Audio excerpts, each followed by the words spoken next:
Antonio back again with another vid, man. We cooking it up. Today I think it's gonna be a basketball day for sure. I think it's gonna be a basketball day. But it says the 2022 NBA season hasn't made any sense. Here's every reason why. Okay. We finna figure out why. I was planning on watching this video right here, Knicks, right here. The Giannis has officially has LeBron James problem.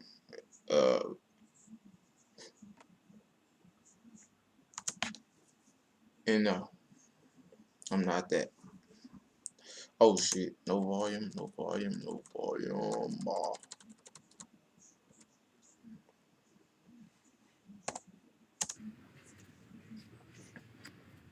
I bet.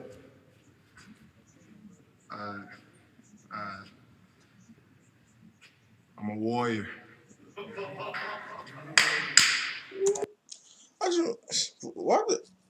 And this is just quick little say. Why did the Bucks sign Boogie and then cut him from the squad? I feel like he was decent on the Bucks. I feel like he was decent scoop up. Decent. I feel like he was decent.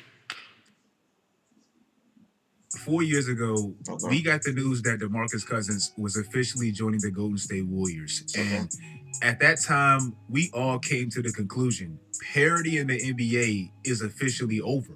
The best center in the league at the time, joining the best collection of talent maybe ever, we might as well just hand him the trophy. But we all know how that ended. Fast forward to today, and we are now in an era where parity is more prevalent than ever, and it's actually made the NBA feel a little bit off. Now, no, this isn't to say that I'm not appreciating the new faces, the new talent, and definitely the new teams, but the way we got here isn't quite exactly how I imagined. I made a video literally last year explaining why the NBA hasn't made a lot of sense since 2017, and it's almost like this video is a part 2 of that. Missing multiple NBA stars for a multitude of reasons, extreme hypocrisy with these damn NBA awards, and 10 years later, LeBron and Kevin Durant still feels like the best players in the world on any given night, yet where they stand at team-wise doesn't quite correlate. Think about it like this. 10 years ago, KD and Bron were 1 and 2 in the MVP race, where Bron ultimately won. Then they met in the NBA Finals, where LeBron pretty much confirmed he was the best player at that time and most deserving of that award. Now, at that time, we couldn't even fathom LeBron or Kevin Durant being on a team fighting for a playoff spot. It was like that was way beneath them. If they were on a team, they automatically had a spot.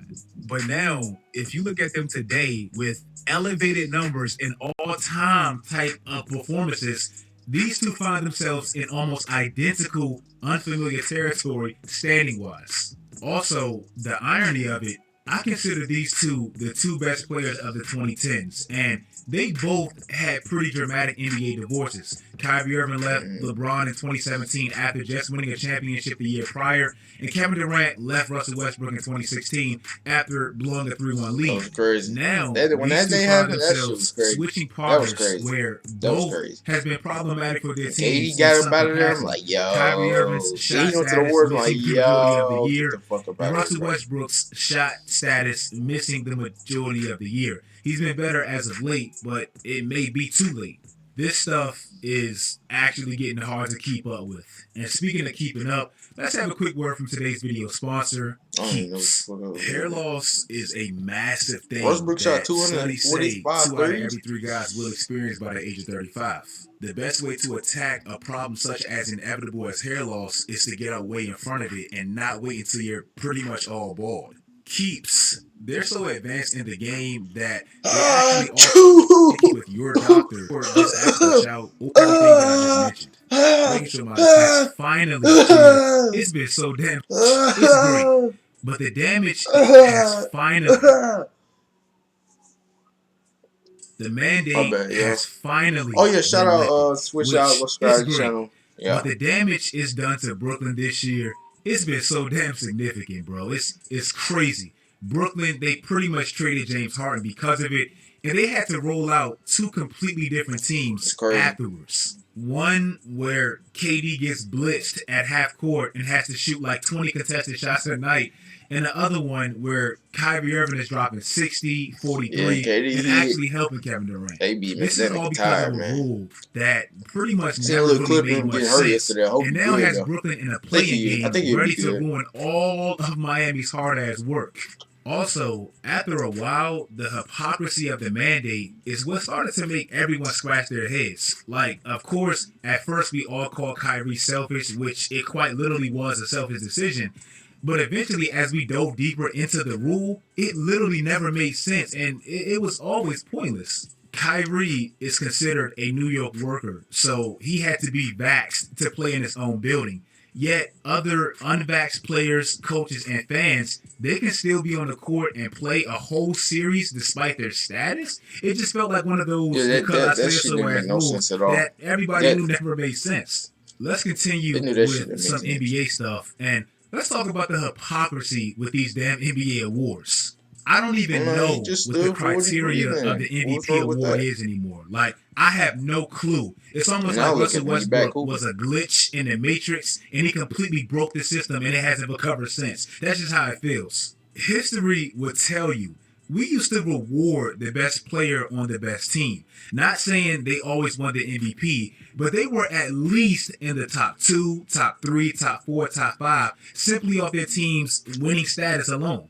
In 2005, one of the most controversial MVPs ever, Steve Nash That's when he clearly won it over won Shaq. because his team had the best record in the league. Shaq, Dirk Nowitzki, and to me, Tim Duncan definitely, they all had stronger cases. For the last 20 years, we always rewarded the best player on the best team. Like, history will tell you that.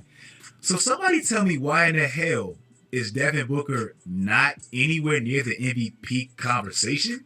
Understand this, and I love stat views. I love basketball. I feel like with that, it's gonna be Ball more of reference. like I love all a these Chris advanced Paul stats. situation. Like, Like, it all oh, has Chris its Paul. place. I understand that, but it's almost like it's robbed the purity of basketball, and people don't even care about winning anymore. It's just all about numbers. Understand this: the Suns aren't only the top seed in their conference; they're the top seed in the league by a landslide.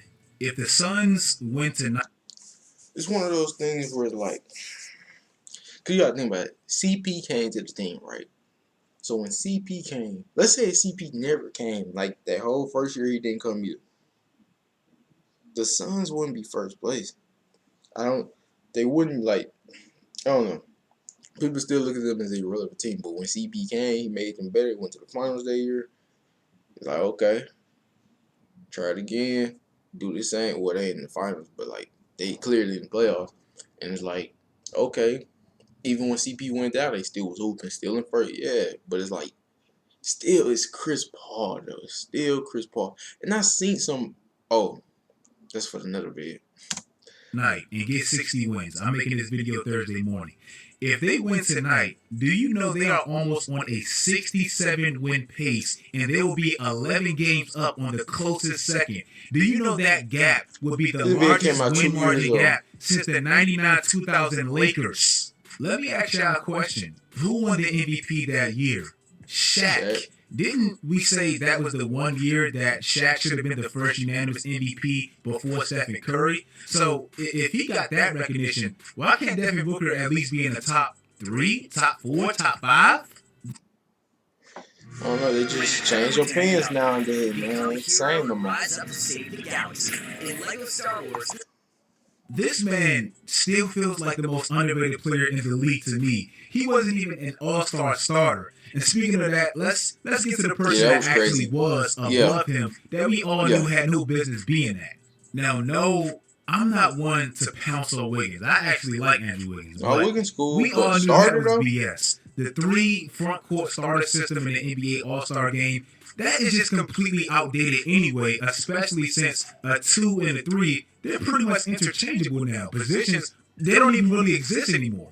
Andrew Wiggins actually getting that nod based off the Warriors' ridiculous fans, making sure he My gets nigga those Zach front court LaVine didn't even. votes. Hold on, my nigga Zach LaVine on the board.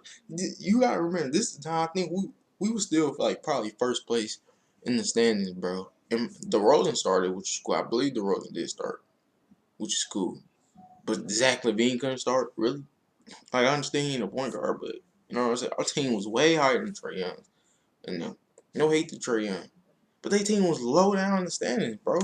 That's just disgusting, bro. Like, it just is. The Warriors, they deserve to have an all-star starter. They had the best record pretty much in the league for the majority of that time up until the all-star game. But the team that actually had the best record in the West, they didn't even have an all-star starter, the Suns. The NBA, they just set this man up to get crucified. And now that Stephen Curry got hurt, and he hasn't really been playing up to par, it's happening. Russell Westbrook and James Harden has actually pretty been much on the same. Like, yeah, when he was like, I could have seen he made it cool, make it cool, but starting, nah, bro. They could have started Luka. I think D Book was on the bench. They could have had him starting. Like, that was crazy, bro. When they did that. Team twice. That alone should be a damn crime. If it was one trade that should have been vetoed, it should have been that Houston trade. Both extremely talented players, off the chart numbers, Hall of Famers undoubtedly. We get all that. But calling them the greatest bad players of all time, it's just so damn fitting. If it was any fact to prove that, it would be this. Before 2020, we had never seen an MVP get traded in back-to-back years. Then we had Russell Westbrook, who's actually made it 3 times with his last Lakers trade. Now we have James Harden, who's joined him and has actually played on 3 teams in the last 13 months. In 2019, 2 of the biggest splash moves happened to 2 little brothers, the Brooklyn Nets and the Los Angeles Clippers. The Nets obviously got Kyrie and Kevin Durant, and the Clippers got Kawhi and Paul George. Even when you give these 2 franchises it was kind of like the best players the league the has Warriors to offer, release, it still feels like something We always go has to out of go their ass wrong. with it. It's never smooth sailing like the dynastic franchises. Like the Celtics, they I get ain't Ray gonna Allen lie, and Kawhi kinda KD, fit with automatically they win the NBA championship. The Lakers, they get Anthony Davis and Bron, automatically their championships. You give the Clippers, who already had a championship coach, 2 Six-Man of the Year candidates, and all this talent, you give them 2 of the most dynamic, great wing players this league has to offer, Kawhi and Paul George. And look at how it's aged. 2020, they blow a 3-1 lead to make their first Western Conference Finals. Last year, Kawhi's playing great in the playoffs, and they make their first Western Conference Finals, but he gets hurt in the process. Now this year, it's no Kawhi or Paul George. It's like these teams could never put it together for some odd reason. The Nets, I know that team was old in 2013, 2014, but they had damn near a big 5, and it's comical how that aged. Then 5 years later, you give them Kyrie Irving and Kevin Durant, and you add James Harden in the mix, and it's like they had 5 completely different teams since that trade. Look at the lack of continuity on that roster since acquiring Kevin Durant and Kyrie Irving. Look at all the players that's been on that roster since. Look at all the games the stars have missed since joining the Nets. For some odd reason with these 2 teams, these 2 little brothers, they can just never get it right even when they have the best players. The Miami Heat actually has the best record in the East right now, despite all 3 of their best players,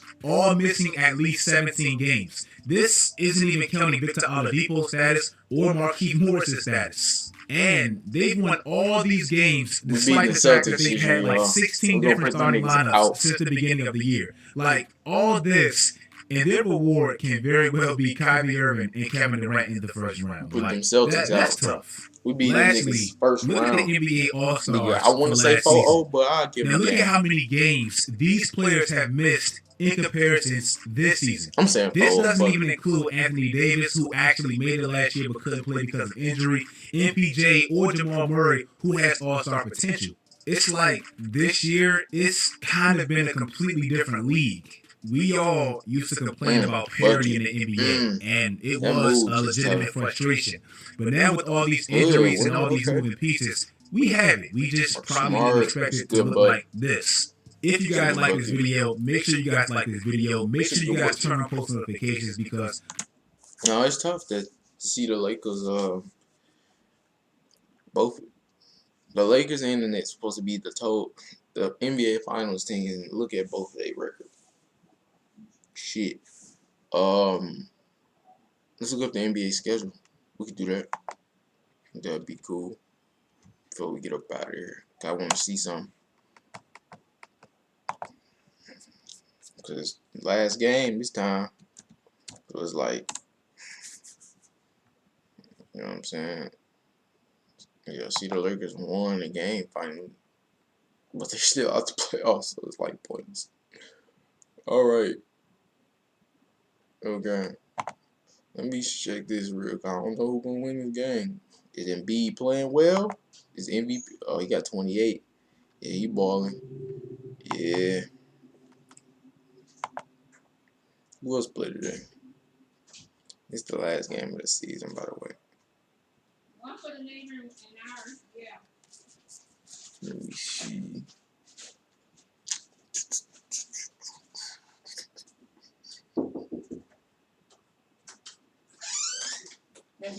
Huh? Here. Thanks. Need some battery. Yeah.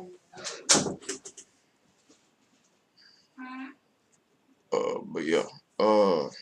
Let me see. I'm trying to see.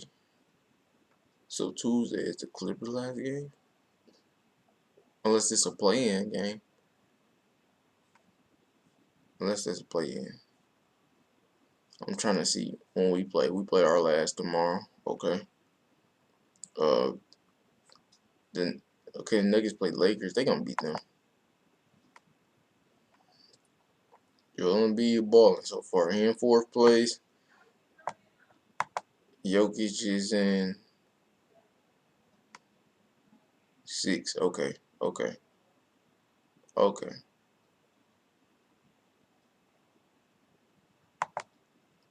We in 6. We still going to Celtics, right?